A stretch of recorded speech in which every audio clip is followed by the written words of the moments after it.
protected beneath tons of earth and are the most challenging offensive targets because they are the ultimate defensive hideouts, protecting civilians, soldiers, and our deadliest weapons.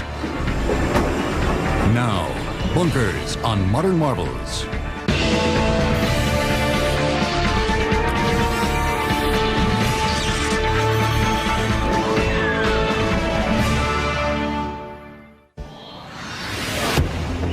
From indomitable fortified structures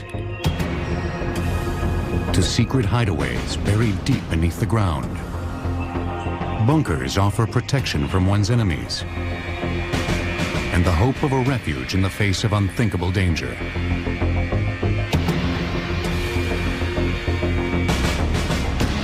One of the largest, most secret bunkers ever built lies nestled in a lush and remote pocket of the Allegheny Mountains, near White Sulphur Springs, West Virginia.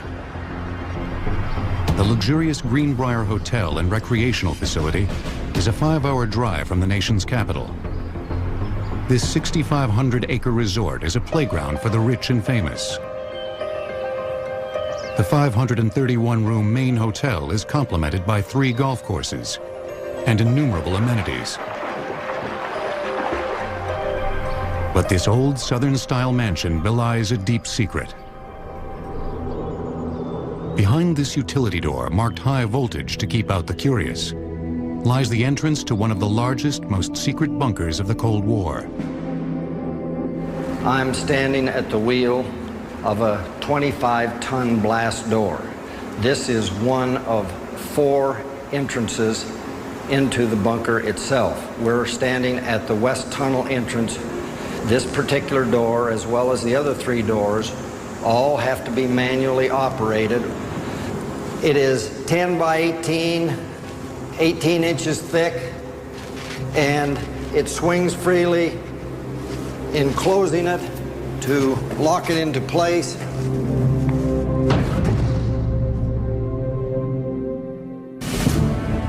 This bunker was designed to protect not an individual or small group,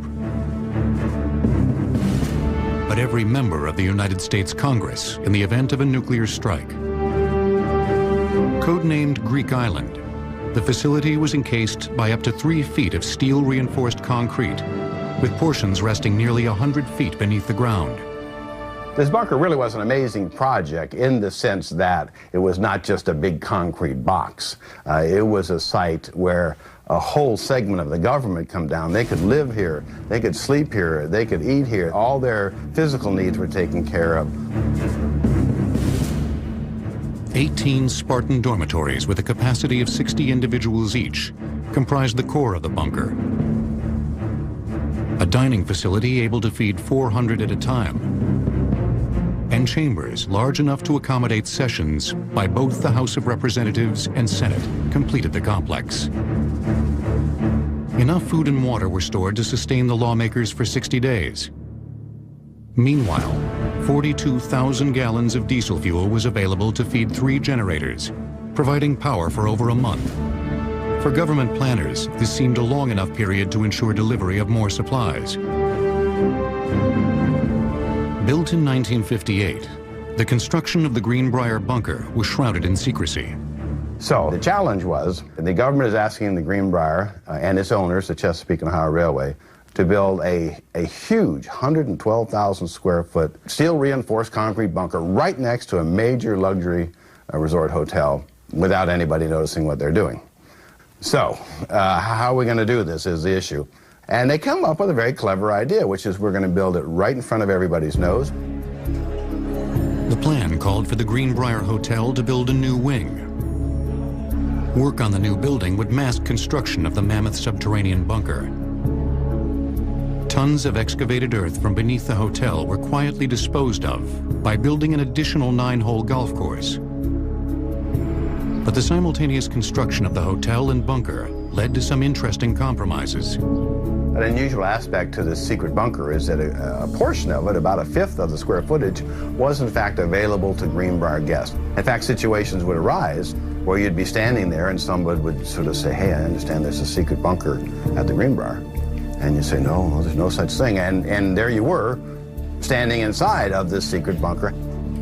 The room behind me was used by many thousands of Greenbrier guests. They never realized it was part of the bunker. Hidden behind this secret panel is an 18-ton blast door. When closed, it seals off the bunker from the hotel. Despite the government's best efforts, covert construction and hidden doors could not keep the bunker secret. A Washington Post article in 1992 blew its cover, effectively destroying the facility as thoroughly as a nuclear bomb. Given the accuracy and power of today's weapons, a bunker is only as good as its anonymity.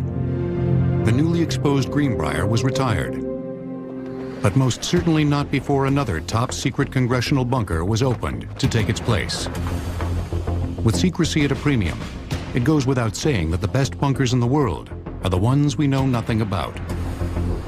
The President of the United States is said to have access to a network of top-secret bunkers, probably located on or near military bases around the country. In addition, the President relies on a sort of flying bunker, Air Force One.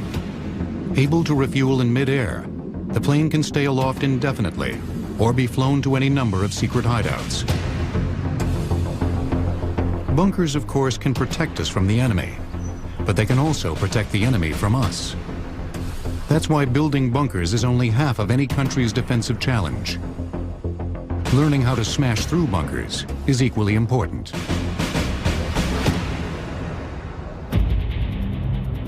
Beneath this desert landscape sits a state-of-the-art fortified defensive position, a military bunker. Safely hidden from sight, the bunker is built of concrete and reinforced steel and protected by tons of earth. But it is about to be utterly destroyed.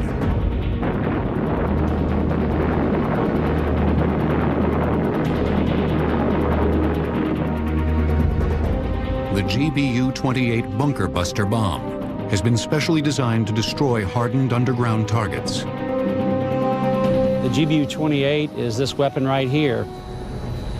In the front, it's got a laser detector where we can spot a laser on the ground, and this weapon will fly directly to that spot very accurately. The heart of this bomb is a 5,000-pound warhead. But it is the brains of the weapon that make it especially effective against bunkers.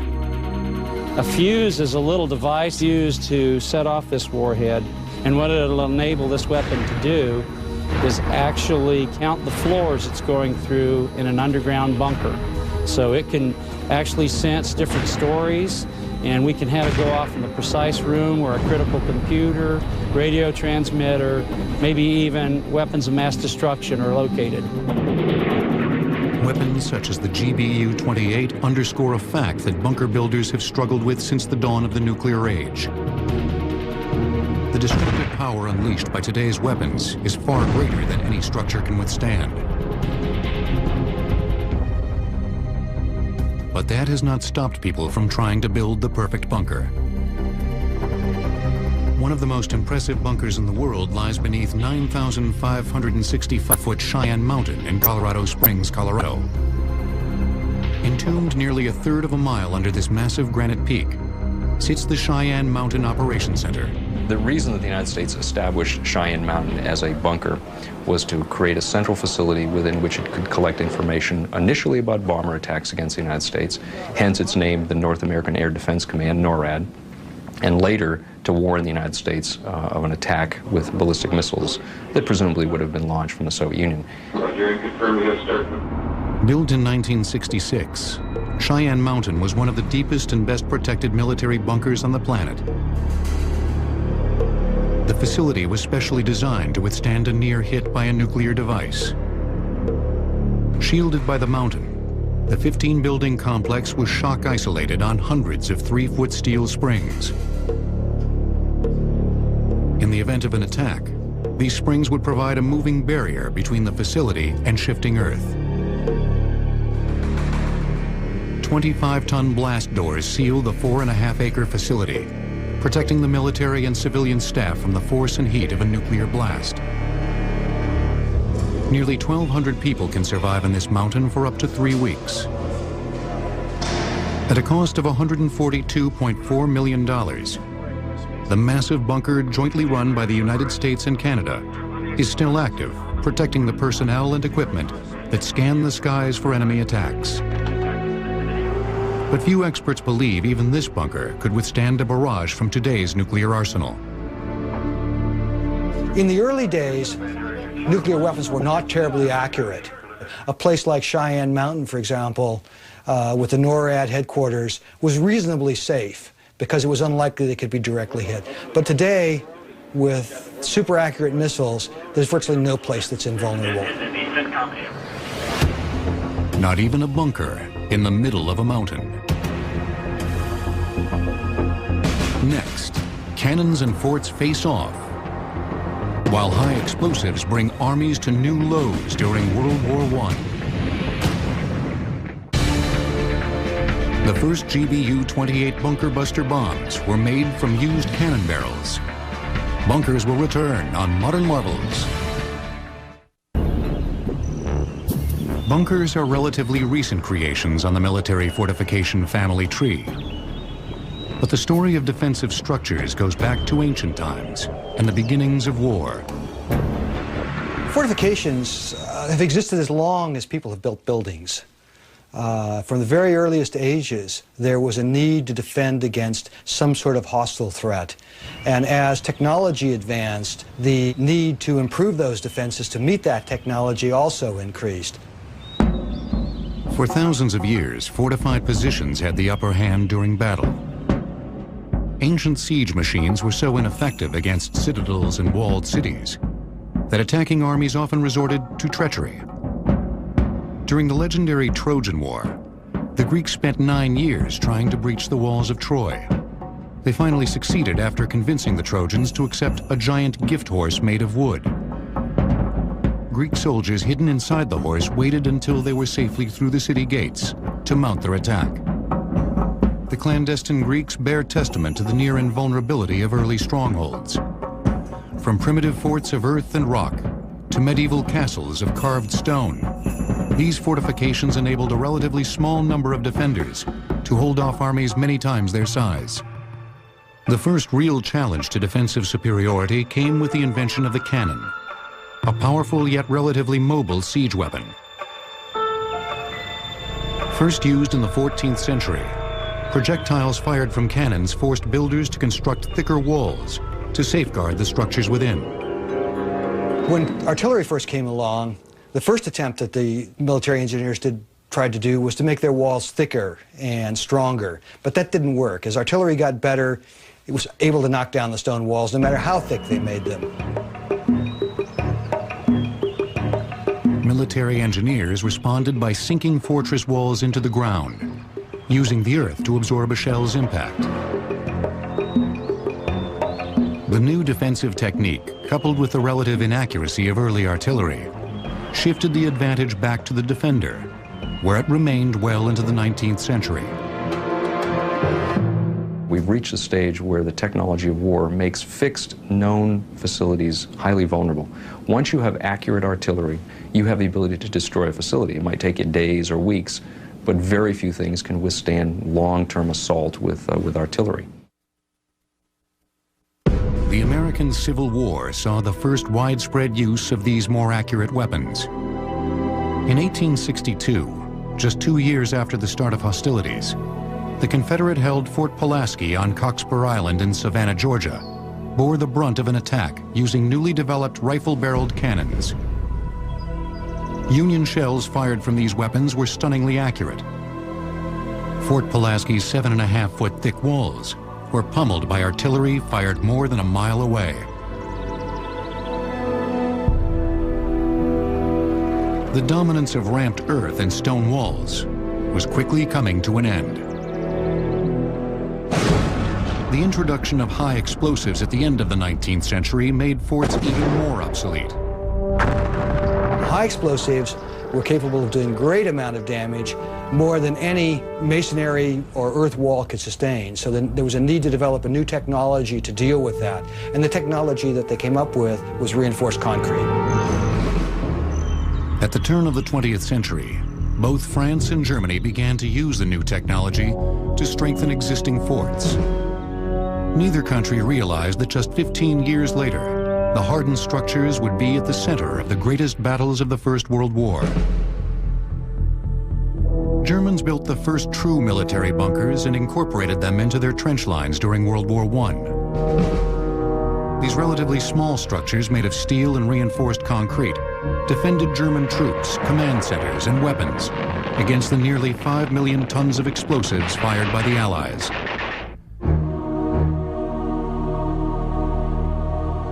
Here in the French countryside lay the remnants of a World War I concrete bunker. Less than 120 kilometers north of Paris, this structure was once part of a 250-mile trench and bunker complex, comprising the famed Western Front. Today, the bunker's rusting steel reinforcing rods protrude from the crumbling concrete shell, as it marks the boundary between a bean patch and a field of wheat.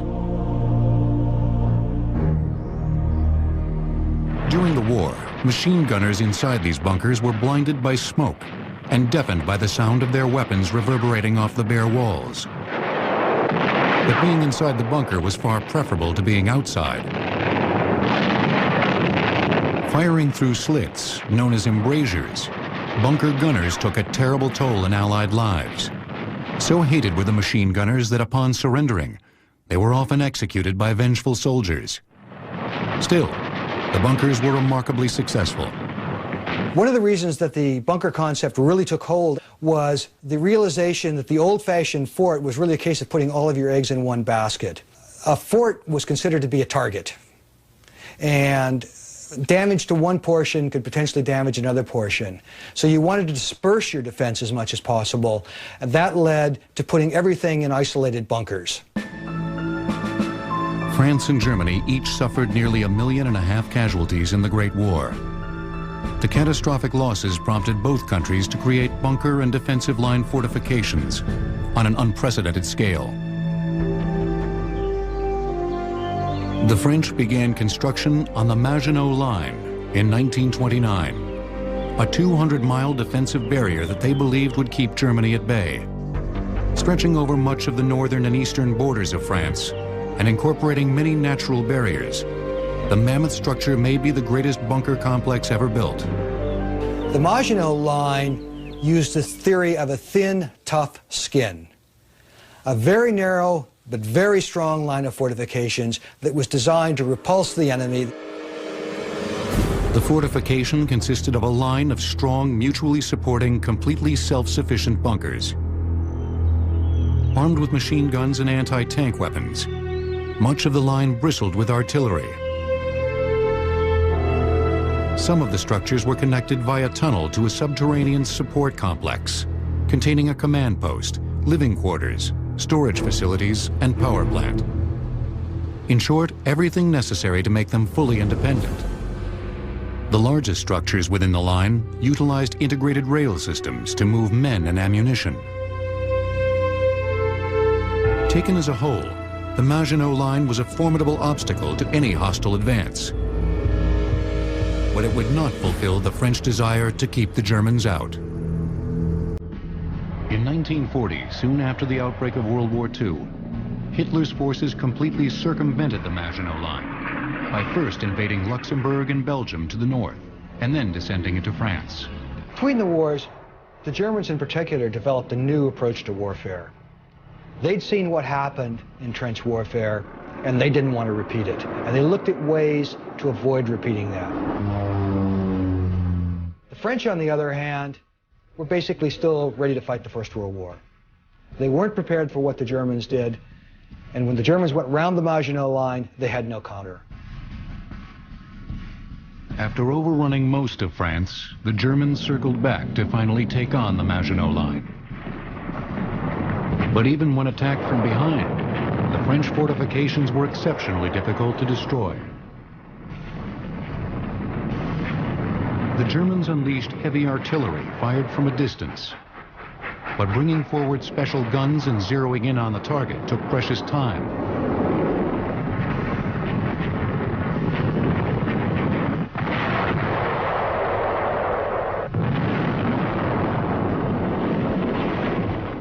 for the lightning-fast German war machine, the best offense against bunkers was infantry soldiers.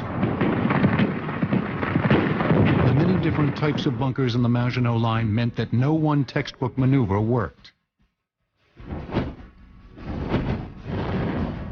Most plans involved first blinding the bunkers with flamethrowers, then moving in close to plant an explosive device known as a satchel charge.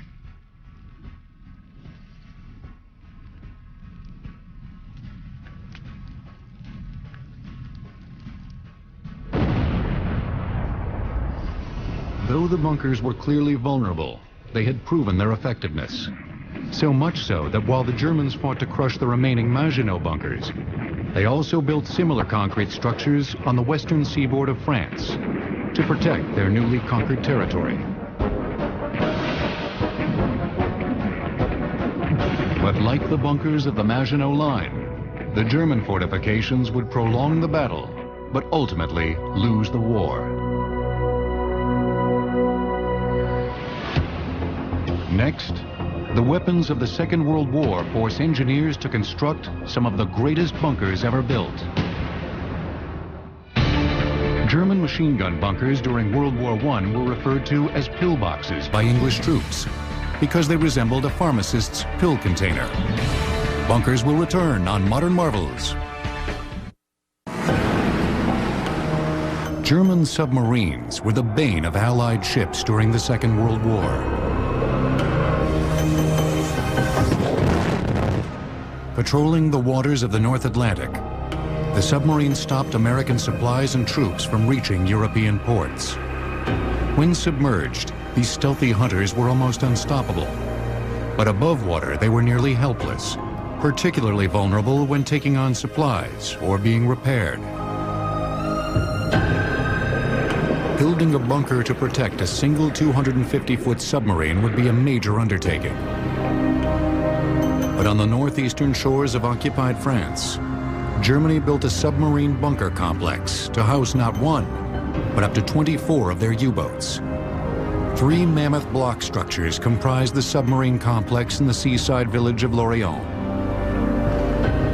Inside these bunkers lay a small city, able to house and protect the submarines, as well as perform repairs and store tons of ammunition, torpedoes, and fuel to supply the underwater killers.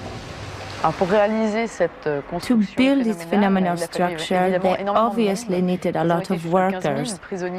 Nearly 15,000 prisoners labored for 2 years to build the base. Most of the labor went into constructing the roofs of the buildings. The bunker's ceilings were built of steel-reinforced concrete over 10 feet thick to protect against enemy bombs. The third and largest building has 2 roofs, making it nearly impenetrable.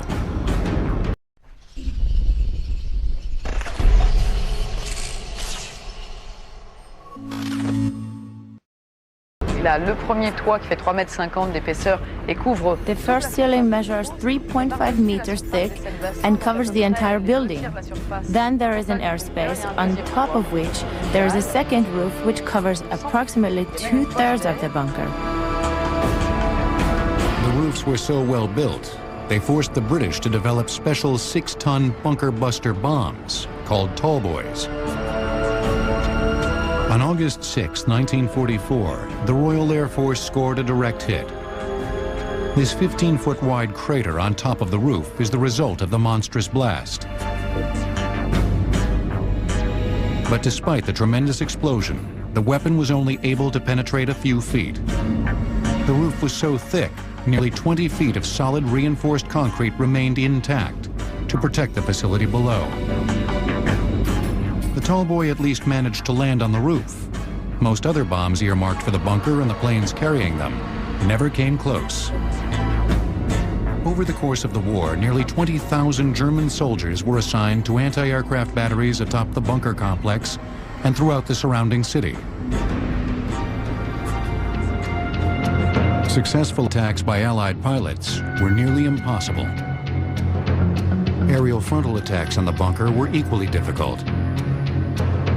Many of the submarine pens have water-level blast doors that were lowered at the first sign of trouble. The barrier would stop torpedoes and specially designed skipping bombs from literally entering through the front door. For additional protection, the Germans scuttled 2 ships in the harbor. 200 yards from the bunker's entrance, the sunken ships provided an additional barrier to defend against torpedo attacks. The bunkers were impervious to nearly every weapon in the Allied arsenal.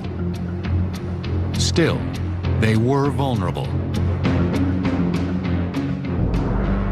The Lorient bunkers depended upon a steady stream of goods and materials to operate properly. Once the Allies realized they could not destroy the bunkers outright, they turned to cutting the supply lines. Unfortunately for the French, the bunker supply lines ran directly through the city of Lorient. 60,000 bombs fell on the city, and only 70 buildings were left standing in the town center after the war. The whole city had to be rebuilt. Fortunately, the Lorient population was completely evacuated before the bombing started. So on a human level, there were few victims, but on a material level, we lost everything. Lorient suffered the same devastating fate as many European cities during the war. But unlike Lorient, other cities were rarely able to evacuate beforehand. In London, German bombers showered the city with high explosives and incendiary bombs. The citizens sought refuge underground. Bunkers and hastily converted subway tunnel shelters protected the people while the city above them burned. The bombs that were raining down on London at that time, and indeed not just London, but practically every major city in the UK, were doing incredible damage. A stick of bombs could devastate a whole area, literally flatten buildings, destroy streets, destroy people's way of life. And you might go down to an underground shelter, maybe a tube shelter, or even just a street shelter, and come out and find your whole street had literally just disappeared. Disappearing was not an option for the British government, and in particular Prime Minister Winston Churchill, who refused to leave London, worried that his absence would demoralize the British people. But where could high-level British officials take refuge as the bombs fell? The British addressed that question by building a top-secret, high-tech command bunker in the center of London. Converted from a series of small basement storerooms in 1938, the Cabinet War Room served as the underground nerve center from which Churchill and his war cabinet led the fight. The configuration of the Cabinet War Rooms in 1940 was about 21 rooms, making up about 1,000 square meters. But when it extended in 1941 to 45, it occupied somewhere in the region of about 100 rooms and was literally 3 times as big.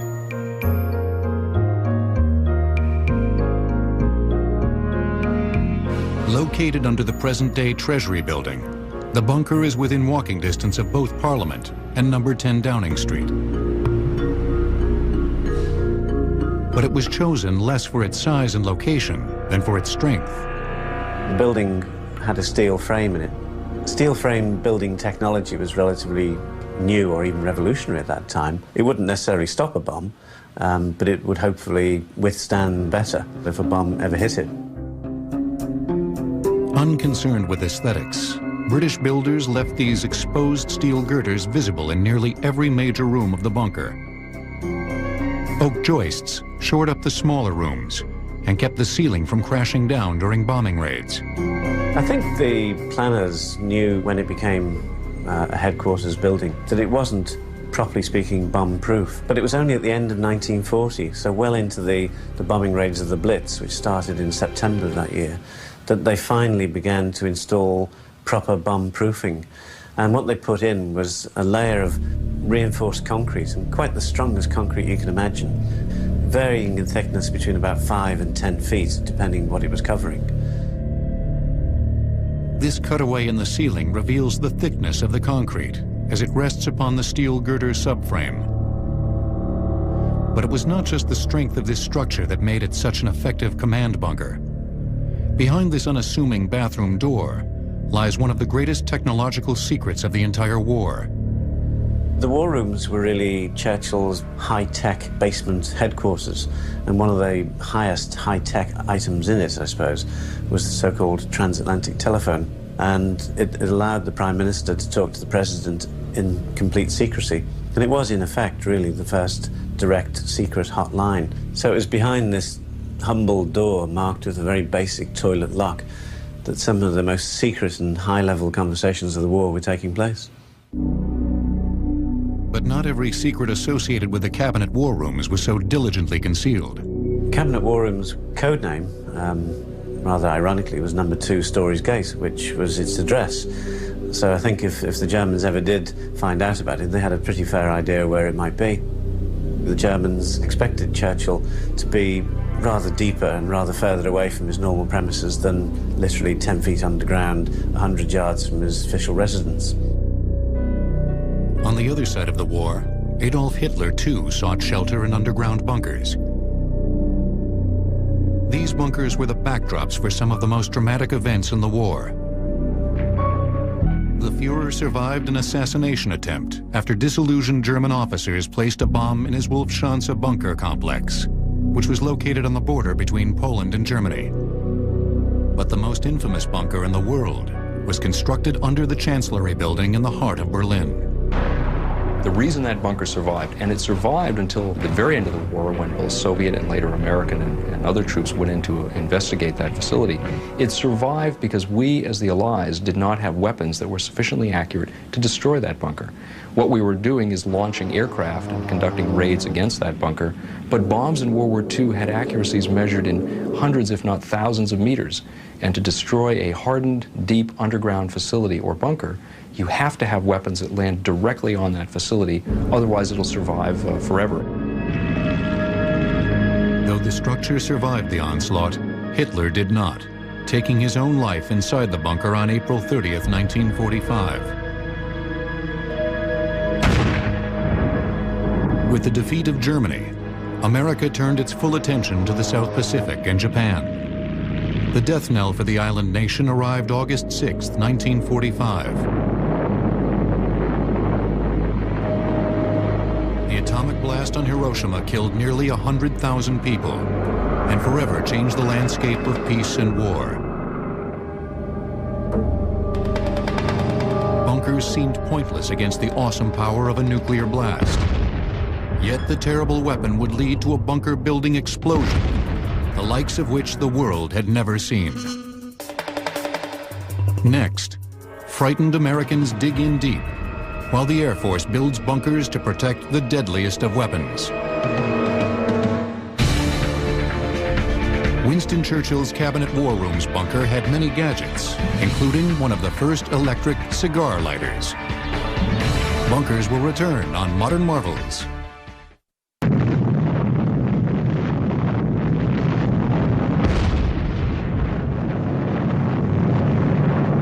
With the onset of the Cold War and the sudden possibility of nuclear attack, paranoia gripped the American public. You might be out playing at home when the warning. Stop, drop, and cover became the survivalist mantra for an entire generation. The United States government did its best to allay the nation's fears. When danger threatened him, he never got hurt. He knew just what to do. Be sure and remember what Bert the Turtle just did, friends, because every one of us must remember to do the same thing. That's what this film is all about. I think in retrospect, as we look back on that time, I think many concluded that the prospects for survival would have been very dim indeed, very dismal indeed. But this was reflective of a time in which people deeply feared that their existence was on the line, and bunkers were seen as the solution. Despite the government's best efforts to provide protection, many Americans decided to take matters into their own hands.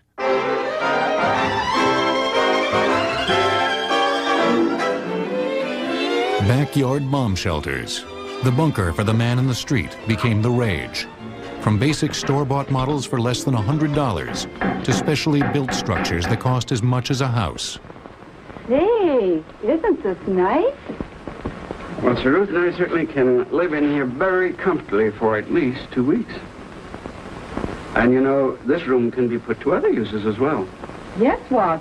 You could use this as an extra bedroom for company. As the United States came out of the Second World War, we had massive armies, we had developed nuclear weapons, we had crushed two enemies. Contrast that with the condition in the United States beginning in the 1950s when the Soviet Union in 1949 detonated a nuclear weapon. We now, for the first time in our history, faced absolute vulnerability. We never before had faced a time in which our survival, our existence, could be eradicated on the order of 30 minutes. And the reaction was to build bunkers throughout American society, both on the governmental level and the military level, as well as bunkers throughout American society, in many cases within residences. Wall Street analysts in the 1950s projected the bomb shelter business as a potential $20 billion industry. But this was a quiet building boom. The construction and subsequent storage of food, water, and supplies in underground shelters was performed secretly, not from fear of the Russians, but from fear of one's own neighbors, fighting for cover during a missile attack. Ironically, the best Cold War bunkers did not protect people from nuclear weapons, but instead protected the nuclear weapons themselves. Buried deep in the desert flatlands outside of Tucson, Arizona, sits one of the most advanced and potentially deadly bunkers ever built.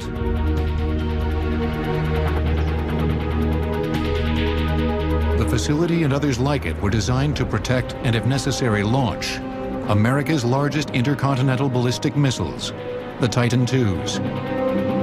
Built as a retaliatory weapon, the missile could be launched in less than 10 minutes by a two-man crew operating deep within the facility. A Soviet missile sent to destroy the bunker would take just over half an hour to reach the site. By that time, the 103-foot Titan II would be thundering toward its Russian target. Constructed in the early 60s, the Titan II missile facility is comprised of a 146-foot deep silo and adjoining command center. The structure took nearly a year and a half to build and cost over $8 million. Like the Cheyenne Mountain bunker in Colorado, the Titan II facility was built to roll with the punches in the event of a nuclear strike. Everything in here is shock isolated from the missile down to the smallest piece of equipment.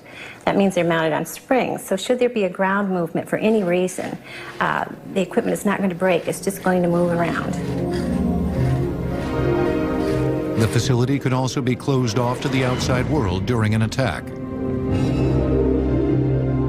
We are entering the complex. We've just come through an area that's very well constructed but not hardened against attack.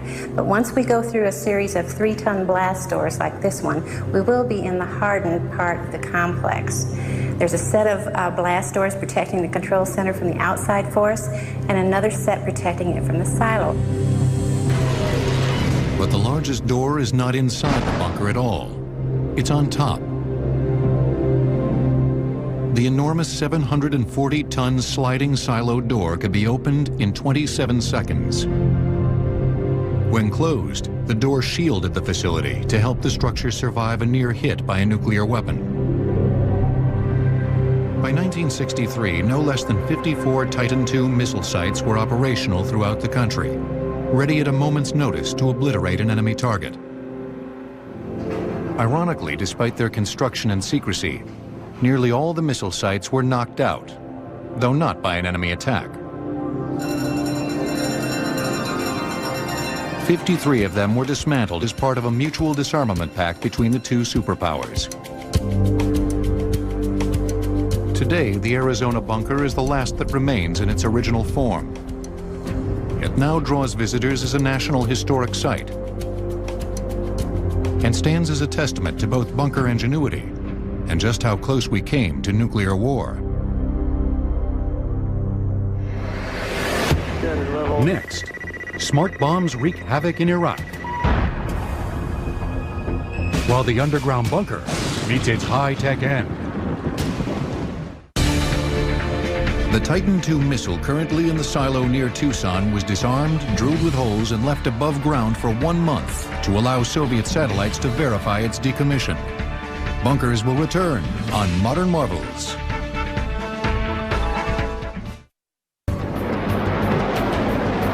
The Iraq War.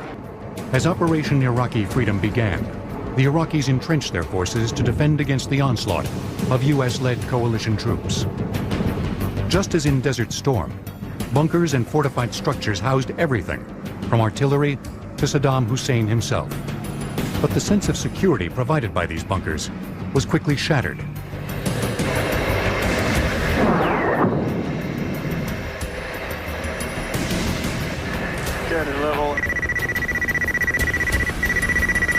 Smart bombs targeted and struck even the most secret of Saddam's hidden bunkers. Nothing could have prepared the Iraqi troops for the state-of-the-art precision-guided weapons. The war with Iraq suggested bunkers are no longer viable military options when fighting well-organized and technologically advanced militaries. And the U.S. Armament Center at Eglin Air Force Base wants to make that a reality. Occupying an area 2/3 the size of Rhode Island, the Air Armament Center on the Florida Panhandle builds and tests state-of-the-art bunker-busting weapons. Here, test pilots and scientists are able to perfect the guidance and delivery systems for these bombs by dropping them as if in a real battle situation. When we're testing bunker buster type weapons, the idea is to put the weapon on the target. Ultimately, you plan a specific route to get to the target, and you release the weapon at a specified range from the target. The weapons are so accurate, they can be dropped by planes up to 10 miles away and hit within feet of their target. Special fuses, guidance systems, and the ability to burrow underground make these bombs perfect bunker killers. But how do you test the individual components of a weapon that travels over 1,000 feet per second and is vaporized within milliseconds after impact? We use our sled track tests. 3, 2, 1.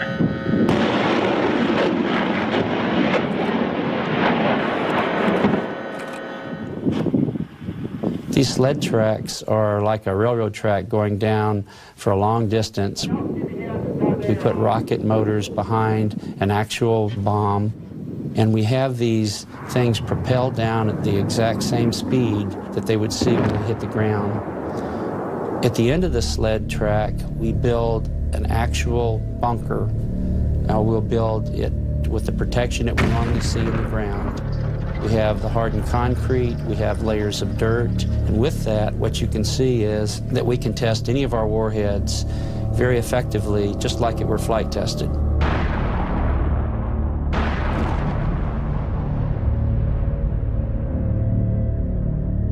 High-speed cameras and electronic test equipment catch the apocalyptic destruction unleashed in a fraction of a second.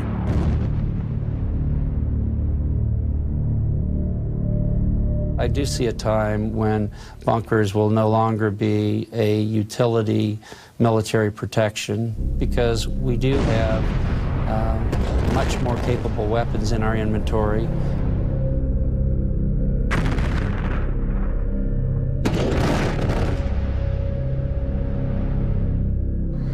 Despite their practical limitations, bunkers still continue to be built. Humans will always have an instinctual need to be protected and taken out of harm's way. The bunker mentality is as old as nearly any thought process. And as long as this persists, presidents, dictators, and common people alike will quietly dig into the earth in search of a degree of protection that may no longer be obtainable.